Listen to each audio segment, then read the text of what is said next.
चलिए भाई, good morning.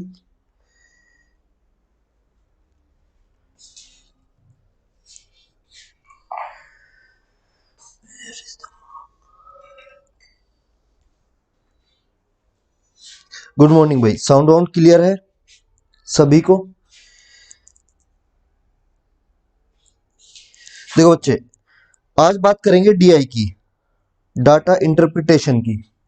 ठीक है, आरआरबी में आ रहा है, बेसिक लेवल का डीआई आ रहा है और उम्मीद है आप कर जाएंगे। चाहे आप डीआई पढ़े भी नहीं हो तो भी आप वो वाला डीआई कर जाएंगे। इस लेवल का आरआरबी में डीआई आ रहा है, लेकिन आप अगर नहीं पढ़े हैं तो आप उसे कैसे कर पाएंगे? आप बच्चे उसे टाइम कंज्यूम करके, एक मैक्सिमम टाइम कंज्यूम करके आप उसे कर पाएंगे। तो पहले थोड़ा सा डीआई का बेसिक जान लेते हैं, फिर अलग अलग टाइप पढ़ते चलेंगे टाइप वाइज। ठीक है बच्चे, टाइप वाइज पढ़ते चलेंगे। देखिए, अगर मैं डीआई की बात करूं, सॉरी,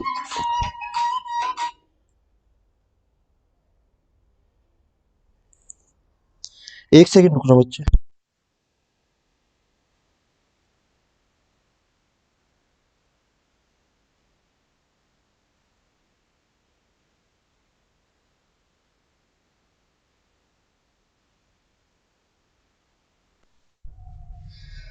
देखिए, अगर मैं डीआई की बच्चे बात करूं तो आपके सामने टेबल्स की फॉर्म में आ सकती है, ग्राफ की फॉर्म में आ सकती है, पाई चार्ट की फॉर्म में आ सकती है, लाइंस की फॉर्म में आ सकती है, या फिर बार की फॉर्म में आ सकती है। ठीक है, आपके सामने जो क्वेश्चन है डीआई के, वो इसी फॉर्म में आ सकते हैं। अगर बच्चे मैं टेबल की बात करूं तो आपको इस तरीके से एक टेबल गिवन होगी। ठीक है, 2 या 3 जो भी हो, उसमें आपको कुछ डेटा मिलेगा, इसके अंदर आपको कुछ डेटा मिलेगा और इसी से संबंधित आपसे क्वेश्चन पूछे जाएंगे। अगर बच्चे मैं ग्राफ की बात करूं, मेनली जो ग्राफ जो होता है वो आपका बैंकिंग में ज्यादा आता है, बैंकिंग में ज्यादा आता है, लेकिन हो सकता है कभी कभी यहां से क्वेश्चन पूछ ले, तो इसे भी हम देख लेंगे एक बार। ग्राफ में क्या होता है, जैसे आपने अभी ग्राफ पढ़ा हो, आपको एक ग्राफ मिलेगा, ग्राफ मिलेगा, यहां पर कुछ वैल्यूज होंगी, चाहे वो आपका शेयर मार्केट का हो चाहे कुछ भी हो, आपको एक ग्राफ मिलेगा, यहां पर कुछ वैल्यूज होंगी, उस बेस पर क्वेश्चन होंगे। जो भी क्वेश्चन होंगे हम वो सब देख लेंगे, एक बार इनका आइडिया ले लो।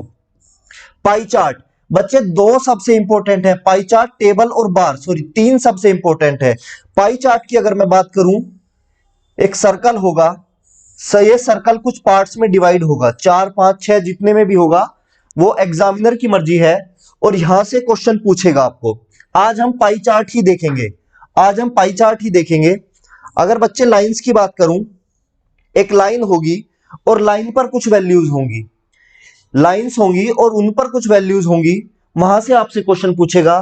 बार होगा इस तरीके से और बार में कुछ वैल्यूज होंगी, कोई किसी साल का कुछ इस तरीके से बार होगा। तो ये तो होता है बच्चे कि किस किस तरीके से आपके सामने क्वेश्चन आ सकते हैं। जब भी आपको ये वाली फिगर मिले, समझ जाइए डीआई का क्वेश्चन है।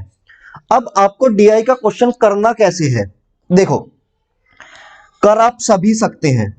अगर आपको थोड़ा सा मैथ आपने कभी पढ़ा है, या कर आप सभी सकते हैं। डीआई का क्वेश्चन इतना टिपिकल नहीं आता है सीजीएल आरआरबी में, बैंकिंग की डीआई थोड़ी अच्छी होती है, अच्छी लेवल की होती है, वहां फंस सकते हैं। लेकिन बच्चे फिर भी अगर आप यहां से भी क्वेश्चन करने जा रहे हैं तो आपको कुछ बातों का ध्यान रखना पड़ेगा कि आपके पास क्या क्या होना चाहिए। सबसे पहले आपको टेबल्स बहुत अच्छे से याद होने चाहिए, पहाड़े जिन्हें बोलते हैं, पहाड़े बहुत अच्छे से याद होने चाहिए। और अच्छे से का मतलब है कि बिल्कुल अच्छे से ही याद होने चाहिए।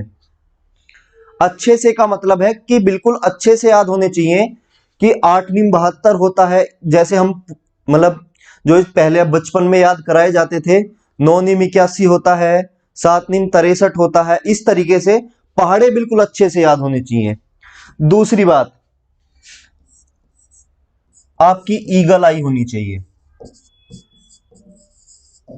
यानी कि आपकी बाज वाली, चील वाली नजर होनी चाहिए कि आपने क्वेश्चन को एक बार देखा और हो गया, आपको डाटा याद है, याद भी नहीं है तो कम से कम डेटा की एक झलक याद है कि एक बार हल्का सा दोबारा देखेंगे तो आपको पूरा क्वेश्चन ना पढ़ना पड़े, आपको इतना पता हो कि वो क्वेश्चन में इनकम दी हुई है, एक्सपेंडिचर क्या है, इतना आपको एक बार पढ़ने से ही पता लग जाए।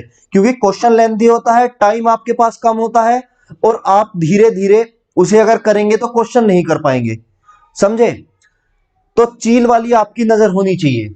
तीसरी बात, कैलकुलेशन। कैलकुलेशन की अगर मैं बात करूं तो कैलकुलेशन करने का आपका अप्रोच, यानी कि आपका कैलकुलेशन करने का तरीका क्या है। और बच्चे डीआई करते करते आप कभी भी अपनी कैलकुलेशन नहीं सुधार सकते। आपको अपनी कैलकुलेशन सुधारनी है तो आपको पूरे मैथ में, पूरे गणित में ही कैलकुलेशन सुधारनी पड़ेगी। ऐसा नहीं है कि आप केवल डीआई के लिए क्वेश्चन करने बैठे हैं और केवल वही कैलकुलेशन अपनी सुधार रहे हैं। आप अपना कैलकुलेशन का अप्रोच हर क्वेश्चन में बदलिए। ऐसा नहीं है कि डीआई में कैलकुलेशन का आप अप्रोच कुछ और लगा रहे हैं और यहां और किसी बाकी क्वेश्चन में डीआई कैलकुलेशन का अप्रोच कुछ और लगा रहे हैं। चौथा तरीका, यूनिट डिजिट। मतलब आपके दिमाग में क्वेश्चन के ऑप्शन देखते ही यूनिट डिजिट छप जानी चाहिए उनकी। मान लीजिए यूनिट डिजिट है 6, 8, मान लीजिए ऑप्शन कुछ भी है, एक्स, वाई, जेड, 6, पीछे 6 है, इसमें कुछ भी मान लो, ए, बी, सी, 8, ठीक है, यहां पर मान लो एल, एम, एन, 7 और पी, क्यू, आर, मतलब आगे कुछ भी हो सकता है आपका 1 2 3 4 5 और यहां पर आ गया 9। मान लीजिए आपके पास 4-5 संख्याओं के ऑप्शन हैं, सभी का यूनिट प्लेस अलग अलग है। बाद में आपके आया, मान लीजिए कुछ भी आया, एक्स, वाई, जेड, 6, 6, 6, यहां 9 आया और इधर आया आपका ए, बी, सी, 8, 8, 6, इनके बीच में मल्टीप्लीकेशन का साइन है। अब बच्चे आप इसकी पूरे की मल्टीप्लीकेशन करने तो नहीं बैठने वाले हैं, अगर करेंगे तो टाइम बहुत ज्यादा लग जाएगा। आप यहां से मान लीजिए इसके पीछे 4 है, मान लीजिए इसके पीछे 4 है, आप अगर यूनिट प्लेस देखेंगे 6 निमा 54, 6 निमा होता है बच्चे 54, ठीक है, 9 6 जा 54 या 6 9 जा 54। आपको पता है कि इन दोनों की मल्टीप्लीकेशन करने से, इन दोनों की मल्टीप्लीकेशन करने से पीछे 4 ही आने वाला है, इन दोनों की मल्टीप्लीकेशन करने से पीछे 4 ही आने वाला है। तो आप बाकी आप आगे मल्टीप्लाई करेंगे भी नहीं, ये वाला ऑप्शन आप टिक कर देंगे, ठीक है। तो ये होता है बच्चे यूनिट प्लेस से अप्रोच करना। कई बार यूनिट प्लेस से नहीं होता है, उससे आगे वाले से हो जाता है, उससे आगे वाले से हो जाता है, ठीक है बच्चे। तो ये होता है यूनिट प्लेस से अप्रोच करना, ये भी आपको आना चाहिए। एक मेथड होता है डिजिटल सम, इस मेथड से भी बहुत सारे क्वेश्चन हो जाते हैं डिजिटल सम से। डिजिटल सम क्या भला है, डिजिटल सम क्या है, इसकी मैंने एक क्लास यूट्यूब पर ली हुई है और उतना उस क्लास में उतना सफिशिएंट है कि मैंने उसमें पूरा डिजिटल सम नहीं पढ़ाया है, लेकिन इतना सफिशिएंट है कि आप डीआई के क्वेश्चन वहां से कर पाएंगे। एक होता है बच्चे डिजिटल सम का अप्रोच। Next, percentage. आपको एटलीस्ट क्वेश्चन देखकर परसेंटेज समझ आनी चाहिए, एटलीस्ट आपको क्वेश्चन देखकर परसेंटेज समझ आनी चाहिए। तो ये होते हैं बच्चे डीआई को सोल्व करने के कुछ अप्रोच, बाकी भी है लेकिन मेन यही है। मेन है बच्चे आपका टेबल, आपको टेबल बहुत अच्छे से याद होने चाहिए। एक और है, एक और लिख देता हूं चलो मैं, अगर मैं एक की और बात करूं, अप्रोक्सीमेशन। अप्रोक्सीमेशन एक और है। अप्रोक्सीमेशन का क्या मतलब है? हाँ बच्चे, आरआरबी में डीआई आ रहा है। और बच्चे एक और बात याद रखिएगा, जब भी आप आरआरबी में डीआई करें, जब भी आप आरआरबी में डीआई करें तो इस बात को बहुत अच्छे से ध्यान रखिएगा और आज ही नोट कर लीजिएगा। देखो एसएससी में जो डीआई के मैक्सिमम क्वेश्चन आते हैं वो क्या आता है, एक क्वेश्चन आता है, मान लीजिए एक क्वेश्चन है और उसके फिर अलग अलग पार्ट इसी के साथ आ जाते हैं। मतलब एक क्वेश्चन और मान लीजिए उस क्वेश्चन में 4 पार्ट है तो वो इसी के साथ आ जाते हैं एसएससी में। लेकिन बच्चे आरआरबी में ऐसा नहीं आ रहा है, आरआरबी में ऐसा नहीं आ रहा है। आरआरबी में क्या आ रहा है, मान लीजिए एक क्वेश्चन है 11वें नंबर पर, ठीक है, और इसी क्वेश्चन का दूसरा जो पार्ट है, क्योंकि आपको पता होगा डीआई में एक ही क्वेश्चन में 3-4 क्वेश्चन रहते हैं, तो इसी में जो दूसरा पार्ट है वो आ रहा है बच्चे 96 पर। ठीक है, तीसरा पार्ट जो है वो किसी और संख्या पर आ रहा है 56 पर। ऐसे डिफरेंट डिफरेंट क्वेश्चन आ रहे हैं सेम क्वेश्चन से। तो आप क्या कीजिएगा, जब भी आप आरआरबी का पेपर आप करने जाएं तो आप क्या करिएगा कि जो आपका मेन क्वेश्चन है, डीआई का जो भी मेन क्वेश्चन है, उसे आप अपने रफ पेपर पर, जो आपको सोल्व करने के लिए पेपर मिलता है, उस पर लिख लीजिएगा कि डीआई का एक मेन क्वेश्चन इस पर है, 11वें नंबर पर है। जब उसका पार्ट आपका 96 वाले नंबर पर आएगा तो आप 11वें पर सीधा सीधा जंप कर जाएंगे, वरना आपको ढूंढने में दिक्कत होगी। ये दिक्कत अभी एक बच्चे का फोन आया था, परसों ही था, हाँ, तो परसों उसके साथ ये वाली दिक्कत आई। उसने बताया कि मेरा 11वें नंबर पर एक क्वेश्चन था डीआई का, 11वें नंबर पर उसका डीआई का एक क्वेश्चन था, और कह रहा था कि उसका जो दूसरा पार्ट था वो 96 नंबर पर था, और क्वेश्चन बहुत इजी था, मुझे आता था, इसलिए मैं उसे ढूंढने लग गया, और ढूंढने ढूंढने में ही मेरे 2 से 3 मिनट चले गए। तो बच्चे इस बात का ध्यान रखिएगा कि आरआरबी में या आगे से आप किसी भी क्वेश्चन में जाएं, किसी भी उसमें जाएं, तो डीआई का जब भी आप क्वेश्चन करें तो उसका क्वेश्चन नंबर नोट कर लें कि ये क्वेश्चन किस पर था, इस बात का ध्यान रखें। ठीक है, तो बच्चे ये बात रही डीआई के कि आपको किस तरीके से यूज करना है। अप्रोक्सीमेशन क्या होता है, जनरली कुछ नहीं होता है। मान लीजिए अप्रोक्सीमेशन छूट गया था। अप्रोक्सीमेशन होता है, मान लीजिए आपके पास ऑप्शन है कि आपके पास एक ऑप्शन है 2000, एक ऑप्शन है 4000, एक ऑप्शन है 6000 और एक ऑप्शन है आपके पास 8000। काफी ऑप्शन दूर दूर है, ऑप्शन काफी दूर दूर है, मतलब 2-2 हजार का गैप है। और आपके पास जो मल्टीप्लीकेशन आई, आपके पास जो मल्टीप्लीकेशन आई वो कुछ पॉइंट में आई, मान लीजिए 18.75 गुना में 100। ठीक है, ये कुछ आपके पास पॉइंट में आई, और मान लीजिए इधर भी समथिंग पॉइंट है। बच्चे मैं एग्जांपल दे रहा हूं, ये वैल्यू मैच नहीं कर रही है, कोई दिक्कत नहीं है। मान लीजिए इतनी वैल्यू आई और आपको पता है कि वैल्यू काफी दूर दूर है, तो आपको पॉइंट में मल्टीप्लीकेशन ना करनी पड़े। मान लीजिए यहां पर कुछ और होता, 90 95 होता, ठीक है, 95 या 105 होता, मान लीजिए यहां पर 105 होता, 18.75 गुना 105 होता, तो 23 को है पेपर। अच्छा चलिए, तो देखिए बच्चे अप्रोक्सीमेशन में क्या है कि आप इसको सीधा 20 मानकर गुना कर लीजिए, आप इसको सीधा 20 मानकर गुना कर लीजिए। तो जब ऑप्शन दूर दूर होते हैं तो जो भी आपका अप्रोक्सीमेट आंसर आएगा, मान लीजिए यहाँ 2000 के करीब, 2100 के करीब आंसर आएगा, तो 2000 आप टिक कर दीजिएगा। प्रिंस सर पढ़ाएंगे भाई, वो 15 से पढ़ाएंगे, ठीक है, 15 से प्रिंस सर क्लास लेंगे, वो पटना में थोड़ा सा व्यस्त हैं। चलिए, तो भाई डीआई का थोड़ा सा बेसिक और डीआई हमें कैसे यूज करना है वो हमने सीख लिया है। अब जो भी हमने देखा था उस पे थोड़ी सी नजर मार लेते हैं। देखिए आज हम जो लेने वाले हैं, हम लेने वाले हैं बच्चे पाई चार्ट। पाई चार्ट लेने वाले हैं। फिगर एक बार देख लेते हैं पाई चार्ट की। कुछ इस तरीके से क्वेश्चन आता है, ठीक है, ये A section, B section, C section, D section, कोई और एक सेक्शन दे देगा, ई सेक्शन दे देगा, ठीक है। इस तरीके से कुछ फिगर आती है और यहां पर वैल्यू रहती है। अब बच्चे इसी फिगर में आपके पास 2 तरीके के क्वेश्चन आते हैं, या तो डिग्री में आएगा कि सभी में कुछ वैल्यू जो होंगी वो डिग्री में होंगी, या फिर बच्चे परसेंटेज में आएगा, ठीक है। इसमें 2 तरीके क्वेश्चन आते हैं, या तो डिग्री में क्वेश्चन आते हैं या परसेंटेज में क्वेश्चन आते हैं।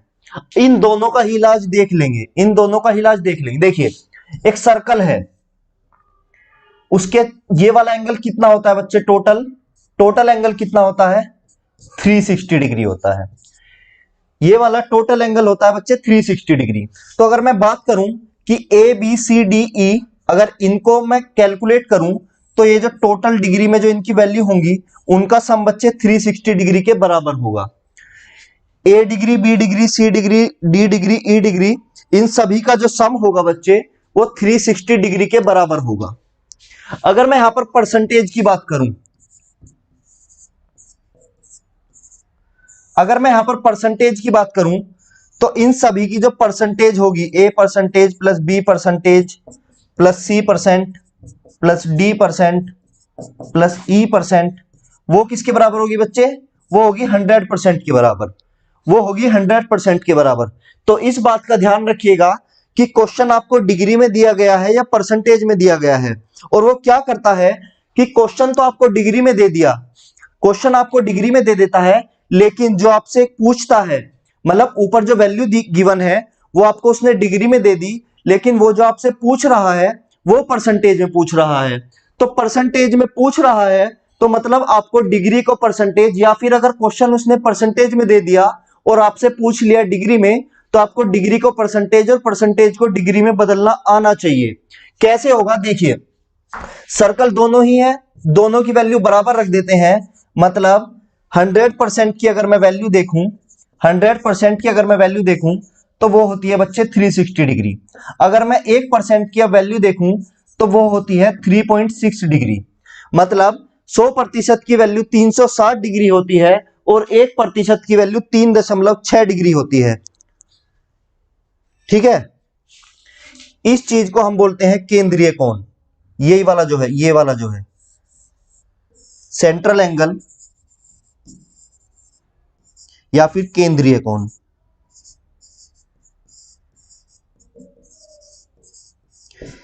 ये था बच्चे पाई चार्ट में कुछ चीजें जो आपके समझने की थी। ठीक है, पाई चार्ट में कुछ चीजें जो आपके समझने की थी। अब पाई चार्ट से रिलेटेड कुछ क्वेश्चंस देख लेते हैं, और यही लेवल आता है क्वेश्चंस का बच्चे, यही लेवल आता है, ये आपके प्रीवियस पेपर के ही क्वेश्चन है। देखिए पहला क्वेश्चन आपके सामने क्या कह रहा है, एक प्रकाशन कंपनी के द्वारा पुस्तक के प्रकाशन पर सन 2011 में विभिन्न मदों पर खर्च का विवरण नीचे दिया गया है, चार्ट का अध्ययन करके प्रश्नों का उत्तर दें। ये एक बुक है, एक बुक की कॉस्ट दी गई है, प्रिंटिंग पर 20% लगता है, पेपर कॉस्ट पर 15%, बाइंडिंग पर 30%, प्रमोशन पर 10%, ट्रांसपोर्ट पर 10% और रॉयल्टी पर 15% लगता है बुक में। ठीक है, एक बुक को प्रिंटिंग कराने में ये सब खर्चा आता है भाई, कि प्रिंट भी कराई है तो जो बुक का जो कॉस्ट है 20% प्रिंटिंग का हो गया, जो पेपर लगा है उसके अंदर वो 15% हो गया, जो उसकी बाइंडिंग हुई है मतलब पेपर को एक साथ जोड़ा गया है वो 30%, अब बुक का प्रचार किया गया है तो 10%, ट्रांसपोर्ट जो खर्चा आया है वो 10% आया है, और रॉयल्टी मतलब ऑथर को जो पैसा जाना है वो 15% जाना है।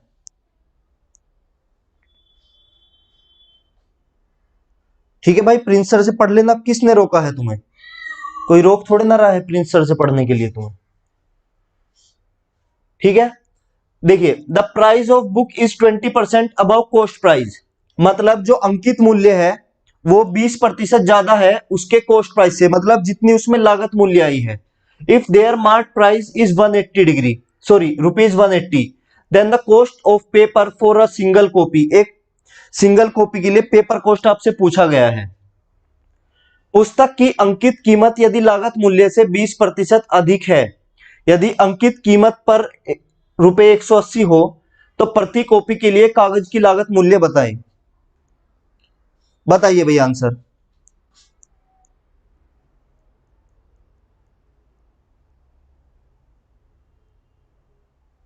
ऑप्शन है 25%, 5%, 33.5% और 20%।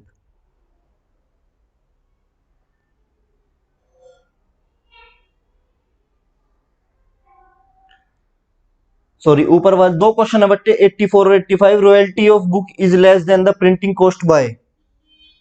बताइए जल्दी से आंसर इसका।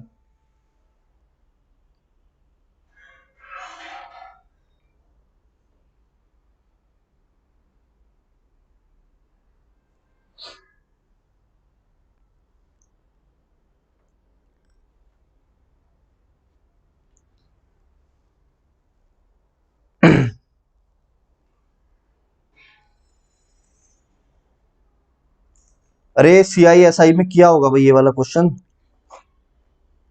देखिए ये सब आपको लिखने की भी जरूरत नहीं है। MRP कितना है? 180। ठीक है, MRP जो है वो CP से 20% ज्यादा है, तो मैं लिख सकता हूं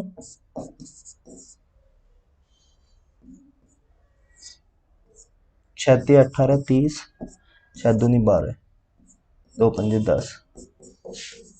ठीक है बच्चे, 125 150 आ गया मेरा सीपी। मेरा सीपी कितना आ गया? 150 आ गया। ठीक है, अब वो पूछ रहा है कि cost of paper, paper cost, तो 150 का 15% कॉस्ट था।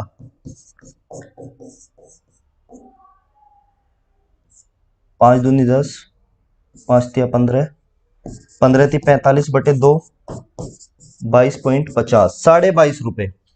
सी ऑप्शन, 22.5 रुपए।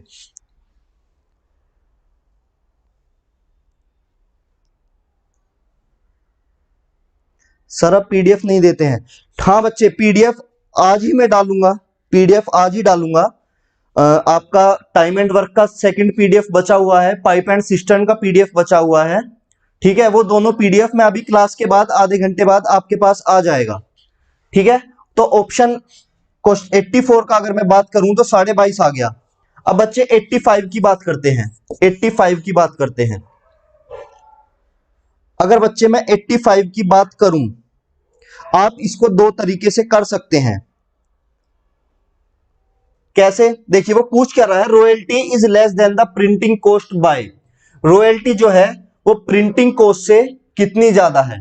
प्रिंटिंग कॉस्ट 20 है, रॉयल्टी 15 है। तो पहला तरीका तो ये हो गया कि आप सीधा परसेंटेज से परसेंटेज डील कर लें, सीधा आप परसेंटेज से परसेंटेज डील कर लें। मतलब कि रॉयल्टी से, प्रिंटिंग से रॉयल्टी कितनी कम है? तो 20 में से 15। किस पर कम है? प्रिंटिंग पर ही तो कम है, प्रिंटिंग ज्यादा है तो 20 और परसेंटेज आपने निकाल लिया। यहां से आप इसे सोल्व कर लेंगे तो 5/20 गुना 100, 20 पंजे 100, 25%। एक तो बच्चे ये अप्रोच था कि आप सीधा सीधा ऐसे निकाल ले, ये था शॉर्ट ट्रिक 85 का, कि आपने परसेंटेज से परसेंटेज को ही डील कर लिया। उसने आपसे परसेंटेज पूछी थी और परसेंटेज ही आपके पास था। ठीक है, दूसरा तरीका क्या है कि आपके पास सीपी है, आपके पास सीपी है और ये सभी कॉस्ट जो हैं भाई 15% है या 20% है, ये सभी कॉस्ट जो हैं ये आपके सीपी पर ही तो हैं। तो आप पहले क्या करेंगे कि आप पहले प्रिंटिंग का कॉस्ट निकाल लेंगे, 150 पे 20%, 15 दूनी 30 रुपए आ गया, प्रिंटिंग कॉस्ट आ गई 30 रुपए। और ऐसे ही आप 150 पे कितना निकाल लेंगे? रॉयल्टी का 15%, 15/100, ये आपने अभी निकाला ही था, कितना आ गया? 22.50। कितने का डिफरेंस है बच्चे? 7 रुपए 50 पैसे का, 7 रुपए 50 पैसे का डिफरेंस है आपके पास। ठीक है, अब आपको पता करना है कि 7 रुपए 50 पैसे किस पर होगा डिफरेंस? 30 पर ही तो होगा, कि 30 पर 7 रुपए 50 पैसे ज्यादा है उसके। मतलब यदि 30 रुपए उसकी कॉस्ट है तो 7 रुपए 50 पैसे ज्यादा है। निकाल लो, 2.5 आ गया, 2.5 इंटू 10, 25%। या आप ऐसे कर सकते हैं, आपकी मर्जी है। फ्रस्ट्रम का भी, प्रिज्म और पिरामिड का भी, फ्रस्ट्रम और प्रिज्म पिरामिड का। अच्छा ठीक है बच्चे, मैं देख लूंगा, जो जो आज पीडीएफ नहीं होंगी वो सारी मैं अपलोड कर दूंगा, फ्रस्ट्रम की भी, प्रिज्म पिरामिड की भी। जो जो पीडीएफ आज नहीं है वो आज सारी आपको ऐप पर मिल जाएंगी। तो देखिए इस क्वेश्चन को करने के दो तरीके थे, इस क्वेश्चन को करने के आपके पास दो तरीके थे 85 वाले को। या तो आप सीधा परसेंटेज से परसेंटेज डील कर लें, या फिर आप उनकी कॉस्ट निकाल कर फिर कॉस्ट के बाद में परसेंटेज से डील कर लें। आपकी मर्जी है कि आपको कौन सा तरीका यूज करना है। 25%।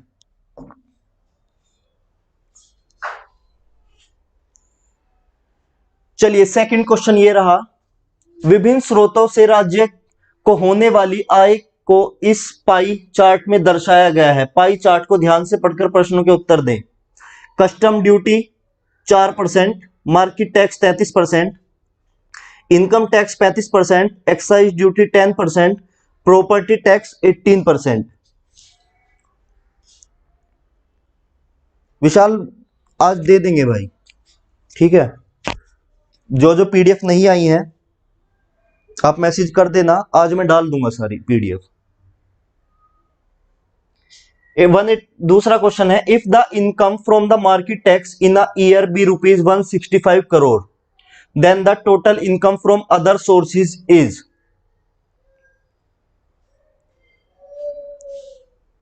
ठीक है बच्चे, टेलीग्राम पे भी डाल देंगे।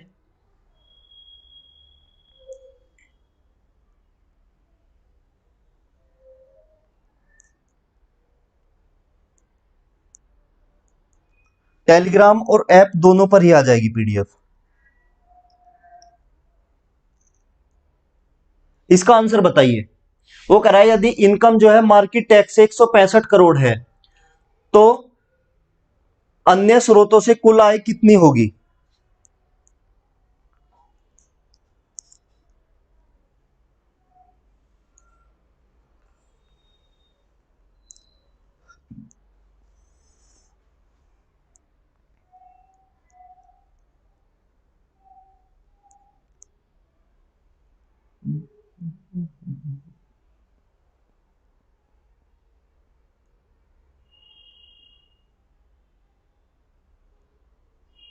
बताओ भाई, इतना डिफिकल्ट तो नहीं है ये क्वेश्चन।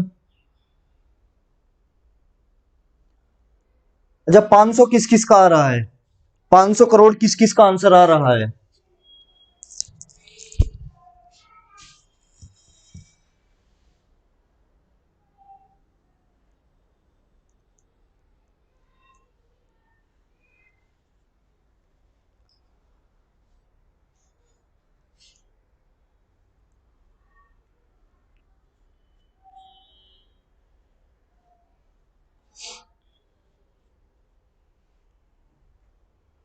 चलिए देख लीजिए। देखिए वो कह रहा है मार्केट टैक्स से 33, मार्केट टैक्स आपका 33% है, इससे हो रही है आपकी 165 करोड़ इनकम। 1% की अगर मैं बात करूं तो 165/33 यही होगा बच्चे। अगर मैं 1% की बात करूं, जूम कीजिए, नहीं दिख रहा है। अब यार मैं इसे जूम कैसे करूं, अरे दिख तो रहा है। चलिए थोड़ा सा जूम कर, रुकिए थोड़ा सा जूम कर देते हैं भाई।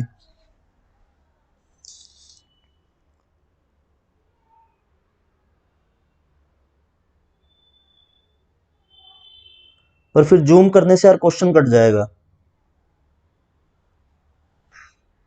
चलिए मैं डेटा ही लिख देता हूं साइड में। देखिए property tax 18%, excise duty 10%, income tax 35%, market tax 33% और कस्टम ड्यूटी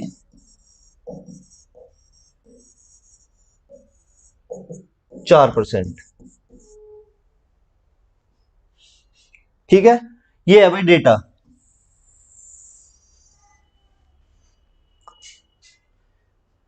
प्रॉपर्टी टैक्स 18% है, एक्साइज ड्यूटी 10% है, इनकम टैक्स 35% है, मार्केट टैक्स 33% है और कस्टम ड्यूटी 4% है।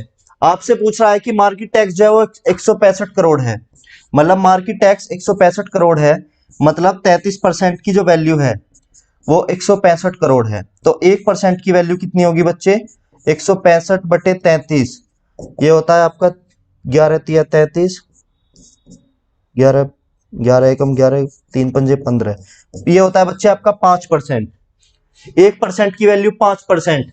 अब वो पूछ रहा है बच्चे आपसे कि बाकी अन्य की कितनी होगी, अन्य की कितनी होगी। अगर मैं यहां पर एक ऑप्शन 500 भी डाल देता हूं, अगर बच्चे मैं यहां पर एक ऑप्शन 500 डाल देता हूं तो मैक्सिमम बच्चे गलत कर जाएंगे। वो क्या करेंगे, वो पूरा 100% की वैल्यू निकालेंगे और 5% आंसर दे देंगे। 100% की वैल्यू निकाल के 500 आंसर दे देंगे। लेकिन उसने बच्चे आपसे अन्य पूछा है, उसने आपसे पूछा है कि अन्य की वैल्यू कितनी होगी। ठीक है, तो देखिए आपको पता है कि इस सर्कल में टोटल परसेंटेज कितनी होती है, टोटल परसेंटेज होती है 100%। तो 100 में से 33% निकाल दो, मतलब 67% की वो वैल्यू पूछ रहा है। गुना 5 कर दो, 5×7 = 35, 5×6 = 30 और 3×33 = 335 करोड़। ठीक है बच्चे, 335 करोड़।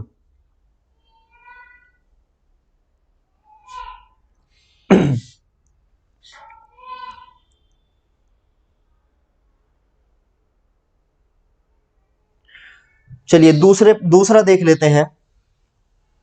दूसरा कह रहा है if the total income in a year be 733 crore then the income from income tax and excise duty is. मतलब वो कह रहा है कि यदि टोटल जो इनकम है वो 733 करोड़ है, टोटल इनकम जो है वो 733 करोड़ है, मतलब 100% की वैल्यू उसने आपको दे दी है, 100% की वैल्यू उसने आपको 733 करोड़ दे दी है। 1% की वैल्यू आप निकाल जाएंगे 7.33। ठीक है, अब वो आपसे पूछ रहा है कि इनकम टैक्स और एक्साइज ड्यूटी, इनकम टैक्स है 35% और एक्साइज ड्यूटी है आपका 10%, मतलब वो आपसे 45% की वैल्यू पूछ रहा है। तो 45% की अगर मैं बात करूं तो 7.33 गुना में 45। अब देखिए बच्चे, जो बात मैंने आपसे शुरू में कही थी कि अप्रोक्सीमेशन, ठीक है, जो बात मैंने आपसे शुरू में कही थी अप्रोक्सीमेशन, अब उसका यूज देख लेते हैं। देखिए क्या होता है, 45 तिया कितना होता है, देखिए इसके पीछे 0 है, इसके पीछे 5 है, इसके पीछे 0 है, इसके पीछे 5 है। ठीक है, अब देखिए यूनिट डिजिट का कैसे यूज और अप्रोक्सीमेशन का आप कैसे यूज कर सकते हैं। देखिए 45 की तिया कितना होता है 135, मतलब पीछे 5 आएगा, तो आपके ये दो ऑप्शन तो यहीं से कट गए, मतलब ये दो ऑप्शन तो हो ही नहीं सकते हैं। आगे बात करें, 45 तिया 135 होता है, फिर से 45 तिया 135 और 13 उसके, ठीक है, 135 और 13 मतलब पीछे 8 आएगा, यहां पर 8 आता है,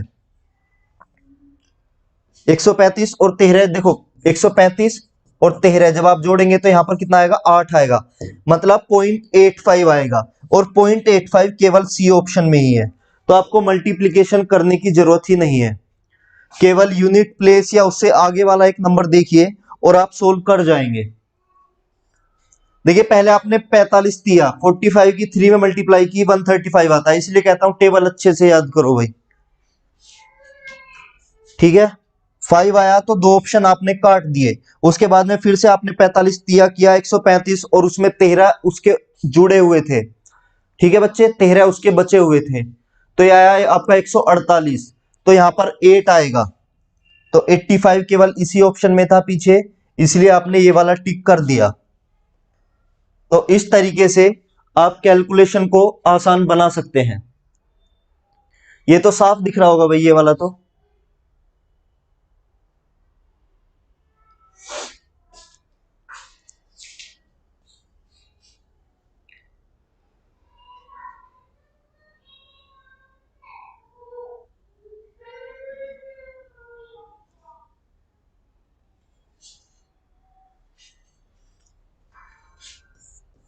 चलिए केमिस्ट्री है आपका 15%, मैथ्स है आपका 30%, ज्योग्राफी है आपका 10%, हिस्ट्री है आपका 15%, अदर है 10%, फिजिक्स 20%, 3 और 3 छह ही सब्जेक्ट हैं।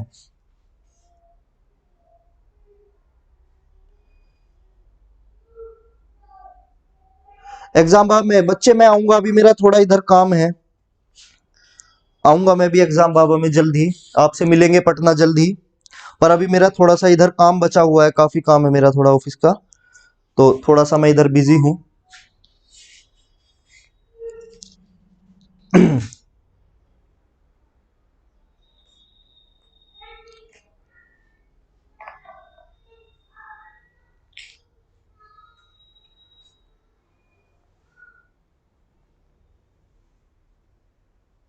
चलिए इसका आंसर दीजिए भाई। वो कह रहा है the time spent to study history and chemistry is 4 hours 30 minute, then the student studies physics 4, मतलब यदि वो हिस्ट्री और केमिस्ट्री को पढ़ने में 4 घंटे 30 मिनट लगाता है, तो बताइए कि फिजिक्स को पढ़ने में कितना समय लगाएगा।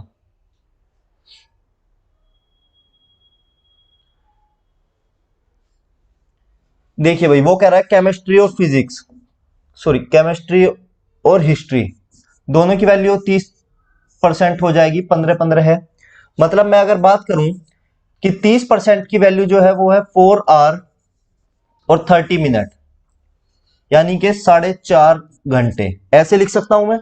अब बच्चे देखो, इसे आपको सोल्व करने के दो तरीके हैं, सोल्व करने के दो तरीके हैं। या तो आप सीधा सीधा यहीं से इसे 9/2 मान के और इस 30 को इधर लाके सोल्व कर ले, ठीक है। या फिर आप क्या करें, मैंने पहले भी कहा था, मतलब एक लास्ट क्लास में एवरेज की क्लास चल रही थी या जो भी क्लास थी, उसमें मैंने बताया था कि अगर जिसको ऐसे घंटे को डील करने में दिक्कत आती है।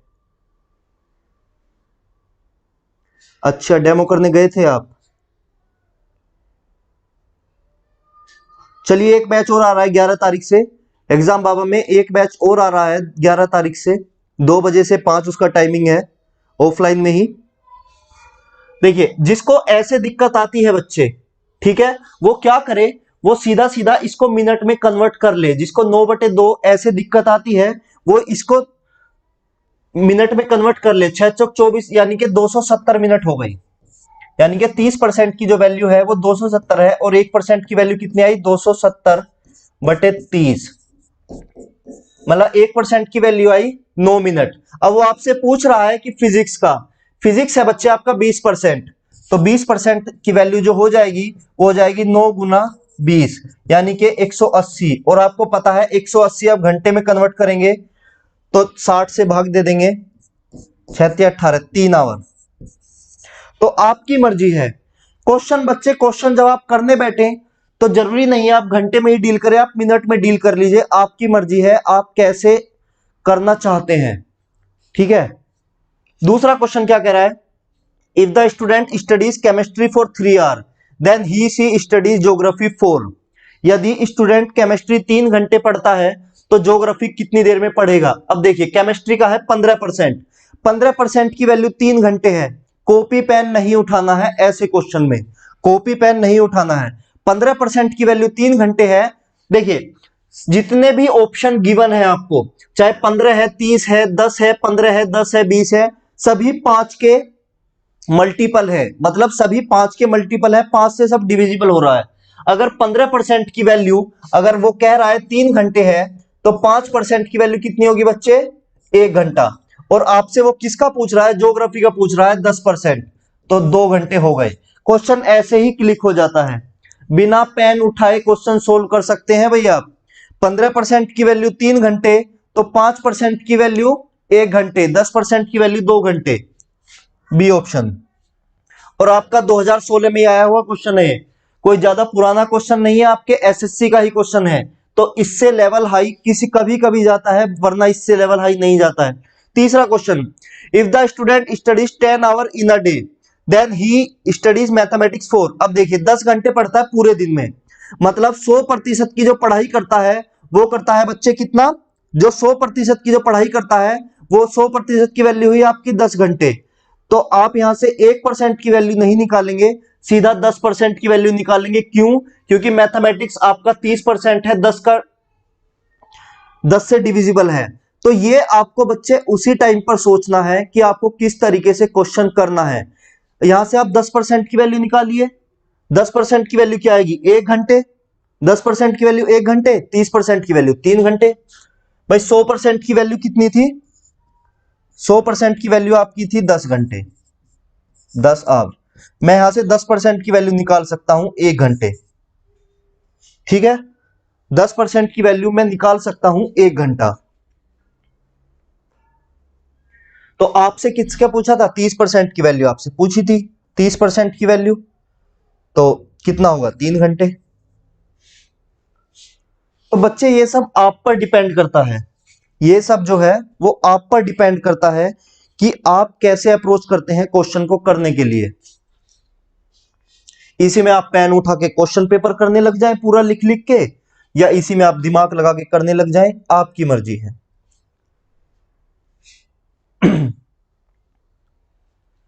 इसका भी लिख देता हूं, ये डिग्री वाला है बच्चे। देखिए, फूड जो है वो आपका है 108 डिग्री, रेंट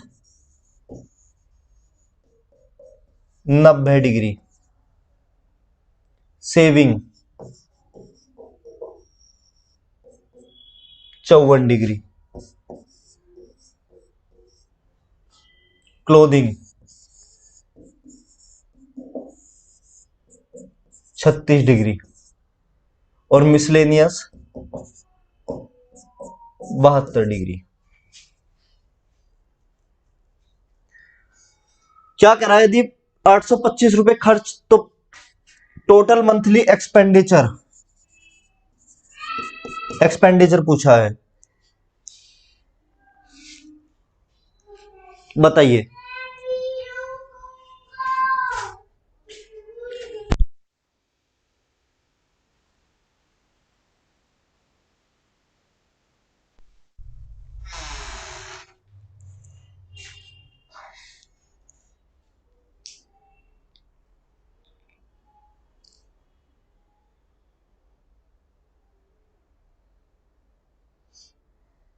बताइए भाई, डिग्री पे गिवन है इस बार।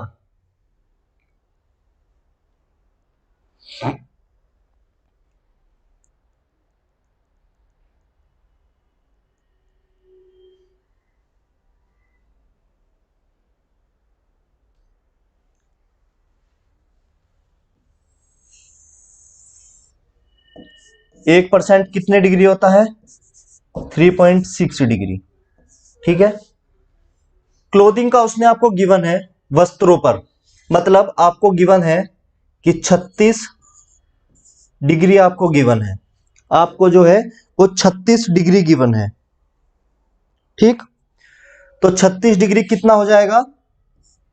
10%। भाई 1% 3.6 है, तो 36 डिग्री कितना हुआ आपका? 36 डिग्री आपका कितना हुआ?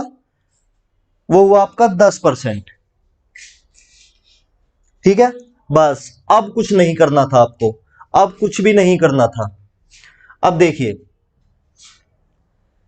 36 डिग्री आपको गिवन था, वैसे तो परसेंटेज निकालने की जरूरत नहीं थी। 36 डिग्री आपको कितना गिवन था? 825। ठीक है, टोटल मंथली एक्सपेंडिचर पूछा है, टोटल मंथली एक्सपेंडिचर पूछ रहा है। पूरा आपको पता है कि ये होता है 360 डिग्री का, तो कर दो 825 गुना 10, 8250। परसेंटेज निकालने की जरूरत भी नहीं थी पहले वाले पार्ट में। तो दूसरे वाले की, what percent of total income does the family save? Saving कितनी करती है? 54 डिग्री करती है। सेविंग कितनी करती है? 54 डिग्री करती है।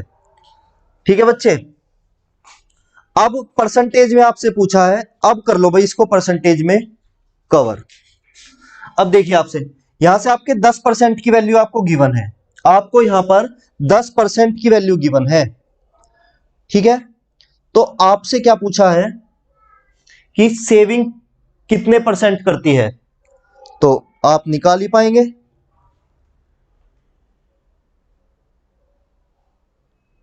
अरे बस 54 को परसेंटेज में ही तो कन्वर्ट करना है, सेविंग।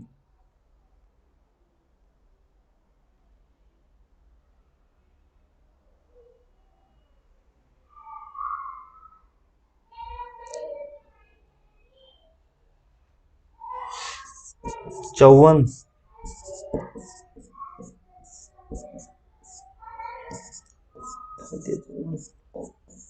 15% आ गया।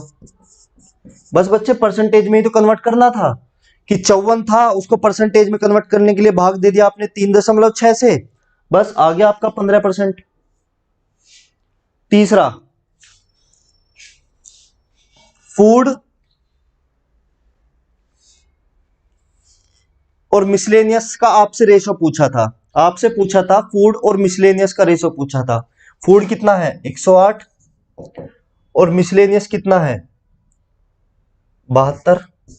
बस कर दो, 18 चौक 72, 2, 3:2। बिल्कुल हलवा क्वेश्चन आते हैं। Find the average of expenses of clothing on rent. अब देखो बच्चे, एक्सपेंस पूछा है, एवरेज पूछा है क्लोथिंग और रेंट का। क्लोथिंग कितना? 36%, रेंट कितना? 90%। 36 और 90 होता है 126, डिग्री बटे 2, क्योंकि एवरेज पूछा है, तो ये हो गया आपका 63 डिग्री। ये बच्चे आपका आ गया 63 डिग्री। आपके पास किसकी वैल्यू थी? 36 की वैल्यू थी आपके पास, 36 डिग्री की आपके पास वैल्यू थी। तो 1 डिग्री की आप वैल्यू निकाल लेंगे। देखिए 36 की जब ये थी, 36 की आपके पास 36 डिग्री की वैल्यू आपके पास थी 825। तो 1 डिग्री की आप वैल्यू निकाल लेंगे 825 बटे 36। तो 63 की अगर आपको निकालनी हुई तो आप क्या करेंगे? 63 गुना 825 बटे 36। सोल्व कर लो भाई अब इसे। यहां पर लगा सकते हैं आप अप्रोक्सीमेशन मेथड। इसको सोल्व करिए, अप्रोक्सीमेशन मेथड लगाइए, आपका आंसर आ जाएगा। 3 एकम 3, 3 दूनी 6, 3 दूनी 6, 3 एकम 3, 3 चौक 12, 3 सत्ते 21, 4 दूनी 8, 0, 6 चौक 24, 4 दूनी 8। अब लगा लो भाई, 7 पंजे 35, 5 किस में आ रहा है? पीछे इन 2 में आ रहा है, मतलब ये 2 तो गए। 7 दूनी 14, 15 16 17। लीजिए ऑप्शन ए आपका आ गया। देखिए मैंने क्या किया, मैंने सीधा सीधा इसकी मल्टीप्लाई कर दी। 7 गुना 206.25 की मैंने मल्टीप्लाई कर दी। मैंने पहले 7 की 5 से, आया 35, 5 कर दिया, 3 कर दिया। 7 दूनी 14, 15 16 17, 75 आ गया। 75 मेरा केवल एक ही ऑप्शन में था पीछे, 75 मेरा केवल एक ही ऑप्शन में था पीछे, तो मैंने यही वाला ऑप्शन मार्क कर दिया। बाकी करने की जरूरत ही नहीं है। या तो आपका आंसर यूनिट प्लेस से आ जाएगा, यूनिट प्लेस से नहीं आता है तो उससे आगे वाले से आ जाएगा।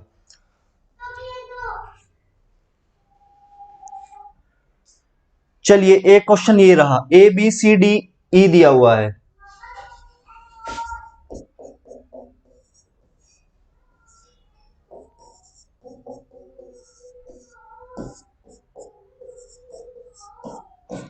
डी की वैल्यू आपको नहीं पता है और ई आपको पता है 72। ठीक है। अब देखिए बच्चे, इस टोटल का जो वैल्यू आती है, इस टोटल के अंदर सर्कल की जो वैल्यू आती है, अंदर सर्कल की जो वैल्यू आती है वो आती है बच्चे 360। वो वैल्यू आती है 360 डिग्री। तो अगर मैं 360 डिग्री निकालना चाहूं कि डी कितना होगा, या नहीं भी निकालना चाहूं तो मैं क्वेश्चन देख लेता हूं कि दोनों ही क्वेश्चन में परसेंटेज है। नहीं बच्चे, पैरामाउंट पैसे लेकर नहीं भागा है। पैरामाउंट खुलेगा, और पैरामाउंट ने एक वीडियो भी जारी की है अभी नया टोला के लिए। ठीक है, तो पैरामाउंट आएगा, पैरामाउंट खुलेगा। बस आपको पैरामाउंट से कहना है कि जो टीचर पहले पैरामाउंट में पढ़ा रहे थे आपको उन्हीं से पढ़ना है। पैरामाउंट जल्द ही अपना नया टोला में सेंटर खोलेगा, उसने एक वीडियो भी जारी की थी। ठीक है, एक ऐसे ही पैरामाउंट के लिए। तो पैरामाउंट आपका आएगा, खुलेगा, ऐसे भागने नहीं वाला है। ठीक है, तो आप पैरामाउंट के ऑफिस जाइएगा और तब बात कीजिएगा वहां से। अब देखिए बच्चे, इस क्वेश्चन को करने के लिए आपको, अगर आप थोड़ा सा दिमाग लगा सकते हैं, थोड़ा सा दिमाग अगर आप लगा सकते हैं तो ये क्वेश्चन आपका चुटकियों में हो जाएगा। देखिए परसेंटेज पूछी थी उसने आपसे सीधा, भाई दोनों ही क्वेश्चन में आपसे क्या पूछी हुई है, दोनों ही क्वेश्चन में उसने आपसे परसेंटेज पूछी हुई है।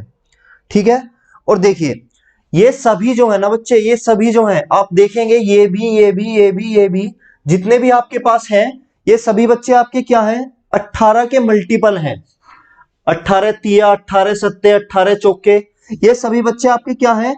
ये सभी आपके 18 के मल्टीपल हैं। तो बच्चे अगर आप 18% की वैल्यू निकालना चाहें, सॉरी 18 डिग्री की वैल्यू निकालना चाहें तो आप निकाल सकते हैं। कैसे? 18 को आप 3.6 से डिवाइड कर दें तो इसकी वैल्यू आपके पास आ जाएगी 5%। ये 7% है तो 5 सत्ते 35%, ये 4% है तो ये 20%, ये 54 है तो ये 15%, और ये आप टोटल करेंगे 15 5 20 35, 15 5 20 और 20 40, 70 5 75, ये आ गया बच्चा आपके पास 25%। बस आपको 18 की वैल्यू निकालनी थी, बाकी किसी की वैल्यू नहीं निकालनी थी। आपको दिख रहा होगा क्वेश्चन में कि ये सभी के सभी 18 के मल्टीपल हैं। तो आप सभी की वैल्यू निकाल जाएंगे। अब देखिए बच्चे वो क्या कह रहा है, अब देखिए क्वेश्चन को सोल्व करने का तरीका, मतलब आप क्वेश्चन कैसे सेकंड में सोल्व कर जाएंगे। वो कह रहा है percentage of male employ in C is 20% of that of female employ in E is 40%, then what is the ratio of number of female employ in C to that of female employ in E. देखिए वो कह रहा है कि यदि सी में 20% महिलाएं हैं, सॉरी 20% पुरुष हैं, तो जब देखिए मान लीजिए 100 में से 20 पुरुष हैं तो 80 कितने बचे, 80 महिला ही तो बची। और वो कह रहा है कि ई में 40% महिलाएं हैं तो मतलब 60% पुरुष बचे, और वो आपसे सी और ई के रेशो पूछ रहा है महिलाओं का। ठीक है, तो देखिए 2400 थे, 2400 एम्प्लॉय थे, ठीक है, उसमें से सी का परसेंटेज कितना है, सी का परसेंटेज था 15%, मतलब 2400 के 15% जो हुए, मैं रफ कर देता हूं, देखिए 2400 के जो 15% थे वो क्या हुए, सी। और इन 15% में से देखिए आपसे महिला का पूछा है तो 15% में से 20 तो थे पुरुष, तो बच्चे महिलाएं कितनी बची, 80%। भाई यही तो पूछा है उसने, रेशो किसके साथ पूछा है, ई के। ई जो थे वो 2400 में से कितने थे, ई थे आपके 20%, ठीक है, 20/100, ये आपके 20/100 थे, और उसमें से 40% महिलाएं हैं। भाई अब आपसे यही तो पूछा है,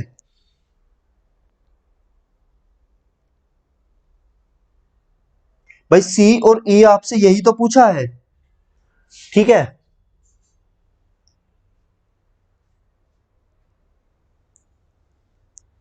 तो देखिए ये था आपका सी और ये था आपका ई, काट दो भाई, 200 से 200 गए, 2400 से 2400 गया, 40 एकम 40, 40 दूनी 80, 2 10, 5 दूनी 10, 5 तिया 15, ये आ गया सी का रेशो ई के साथ कितना आ गया, 3:2। लेकिन उसने आपसे पूछा क्या है, ई में महिलाओं कर्मचारियों की संख्या और सी में महिलाओं कर्मचारियों की संख्या का अनुपात क्या है, उससे आपने पूछा है, उसने आपसे पूछा है E/C, तो आप यहां पर कर देंगे 2:3। देखो उसने आपको 3:2 भी ऑप्शन दिया हुआ है और 2:3 भी ऑप्शन दिया हुआ है, तो आप ध्यान से पढ़िएगा कि क्वेश्चन में उसने आपसे पूछा क्या है, तो 2:3 इज द करेक्ट आंसर। ये था आपका पहला पार्ट, ठीक है।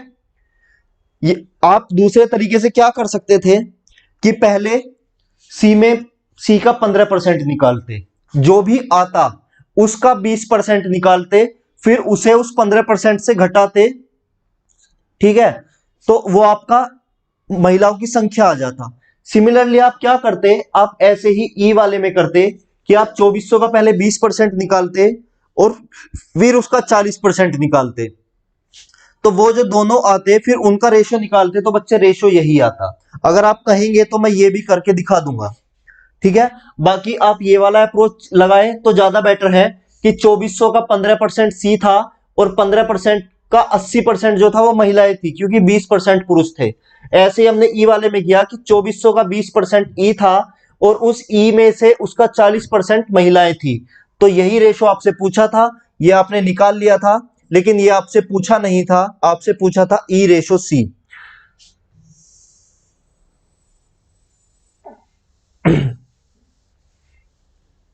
चलिए सेकंड क्वेश्चन वो क्या कह रहा है, इसकी बच्चे इंग्लिश गलत है, सेकंड वाले की आपकी इंग्लिश गलत है, हिंदी में पढ़िए। यदि कार्यालय ए के कर्मचारियों की संख्या का 40% बी और ई को बराबर संख्याओं में स्थानांतरित कर दिया जाए तो बी और सी के कर्मचारियों की संख्या कितनी है। बच्चे बांटना किस किस में है, बांटने हैं बी और ई में, बांटने हैं बी और ई में, और पूछा क्या है, B/C आपसे पूछा है, सॉरी बी और सी का डिफरेंस पूछा है। सी और बी या बी और सी किसी का भी डिफरेंस आए बराबर आएगा, माइनस में आए कोई दिक्कत नहीं है, माइनस में वैल्यू नहीं आती है। तो देखिए पहले आपको क्या करना है, ए के कर्मचारियों की 40%, ए आपका कितना है 35% है, तो 2400 का 35% निकाल लेते हैं,